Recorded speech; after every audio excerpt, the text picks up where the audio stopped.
ada 3 hal yang fundamental yang kita miliki hari ini. 1, bonus demografi. Kedua, adalah percepatan penetrasi teknologi. Jadi di banyak literatur yang saya baca, penetrasi teknologi itu bisa menjadi leapfrog strategi, lompatan kata.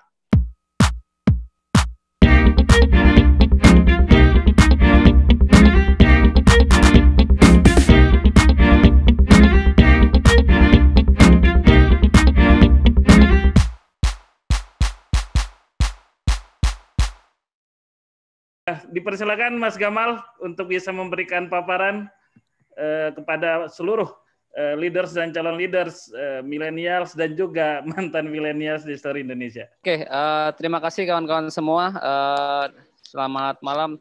Dan saya senang sekali. Ini sebenarnya saya lagi perjalanan dari Padang ke Bukit Tinggi, berhenti di Padang Pariaman ya, di rumah makan Kiambang Raya untuk bisa berbagi dan sharing dengan rekan-rekan semua.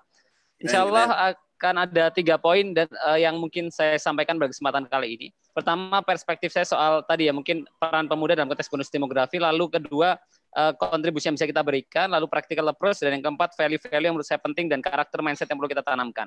Saya akan mulai dari, jadi kita mungkin tadi sudah cerita banyak soal bonus demografi ya kawan-kawan ya. Saya coba masuk deeply di sana, kenapa itu menjadi penting buat kita semua. Jadi bonus demografi atau kalau kita baca literatur internasional, akan banyak yang menyebutnya sebagai dividen demografi ya. Jadi the economic growth potential that can result from shift in population age structure. Artinya apa? Ketika kita orang-orang yang usianya produktif ya, 15 sampai 64 tahun jumlahnya lebih besar dibandingkan yang di bawah 15 ataupun di atas 64 tahun.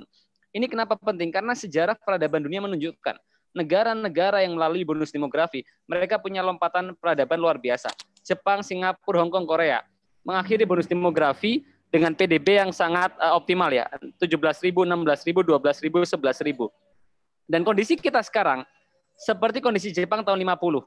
Di saat itu Jepang 59% orang produktif, dalam waktu 20 tahun dia menjadi negara dengan kekuatan ekonomi terbesar nomor 3 di dunia setelah Amerika dan Uni Soviet. Dan sekarang dalam sejarah Indonesia kita akan mengalami puncak dependensi rasio. Dan ini menjadi sebuah momentum besar karena semakin kecil dependensi rasio, semakin banyak usia produktif, semakin tinggi produktivitas ekonomi. Contoh 46,9%, artinya apa? 100 orang produktif menanggung 46,9 orang yang tidak produktif. Sehingga hal ini mengakibatkan 3 hal. Peningkatan tenaga kerja dalam jumlah banyak. Lalu kedua, karena yang ditanggung jumlahnya sedikit, tabungan nasional meningkat. Karena yang ditanggung jumlahnya sedikit, uang bisa dipakai untuk kesehatan dan pendidikan. Sehingga kualitas manusia kita bisa menjadi lebih baik. Dan banyak hal yang bisa dilakukan pemerintah dan kita support, mulai dari membuka lapangan kerja, memastikan yang produktif tetap produktif, dengan pendidikan memastikan produktivitas kita berkualitas. Jadi saya punya optimisme sebetulnya. Ada 3 hal. Kita punya banyak masalah kawan-kawan. Tapi saya punya melihat ya, ada 3 hal yang fundamental yang kita miliki hari ini. 1, bonus demografi. Kedua, adalah percepatan penetrasi teknologi.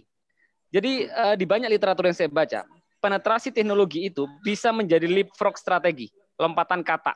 Jadi negara-negara yang tertinggal bisa melompat karena adanya teknologi disruptif yang dikembangkan ya. Dengan kita lihat sekarang bisa dibayangkan penetrasi teknologi kita 175,4 juta orang pakai akses internet di Indonesia dan itu menjadi peluang. Bahkan kalau kita bicara industri startup, beberapa literatur menyebut kita di nomor 3 setelah Amerika dan India ya, baik dari sisi jumlah maupun perkembangan yang kita miliki.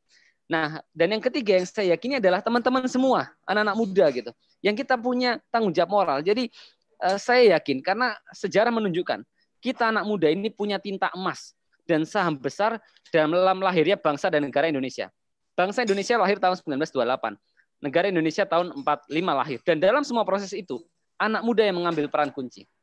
Kita mulai dari 1908, mahasiswa kedokteran ini di ruang kelasnya, jam 9 pagi, di Jalan Abdurrahman Saleh, mereka mendeklarasikan Budi Utomo, yang setiap 20 Mei kita peringati sebagai Hari Kebangkitan Nasional. 1928, Muhammad Yamin dari Sawalunto, Kaca Sungkana dari Madura mendeklarasikan Sumpah Pemuda. 1945, anak-anak muda ke rumahnya Bung Karno. Bayangkan, anak muda ngancam Bung Karno. Apa katanya waktu itu Hairul Saleh, Wikana dari Lumajang? Bung, kita kobarkan revolusi malam ini. Jika tidak apa? Ini batang leherku, kata Bung Karno ya. Seret saya ke pojok itu dan potong malam ini juga. Kalian tidak usah menunggu esok hari.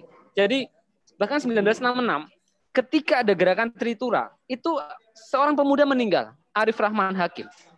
Jadi dalam proses semua, anak muda membantu lahirnya bangsa Indonesia, membantu dan berjuang melahirkan negara Indonesia, termasuk menjaga proses itu semua.